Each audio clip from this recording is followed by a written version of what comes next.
అమాయకుల్లో ఉండే కొన్ని లక్షణాలు ఏంటో తెలుసా? ఎదుటివారు ఏది మాట్లాడుతున్నా వాళ్ళు ఏం మాట్లాడుతున్నారో కూడా సరిగ్గా వినకుండా అవును నాకు తెలుసు, ఇది నాకు తెలుసు అనే మాట చెప్పి వాళ్ళు చెప్పేది కూడా పూర్తి చేయనీయకుండా మిగతా వాక్యం అంతా వీళ్ళు పూర్తి చేస్తూ ఉంటారు. అసలు వాళ్ళు చెప్పేది ఏంటో తెలియదు, కానీ వీళ్ళకి నాకు అన్నీ తెలుసు అన్నట్లు వాళ్ళని మాట్లాడినెవరు.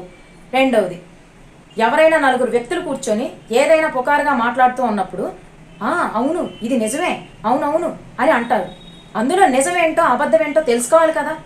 కానీ ఎవరైనా ఒక్కరు అది కాదు, అది నిజం కాదు అన్నారనుకోండి, నమ్మరు. అబద్ధం నలుగురు చెప్తే అది నిజం అవుతుంది, నిజాన్ని ఒక్కడు చెప్తే అది నిజం కాదు. ఇలా ఉంటారనమాట.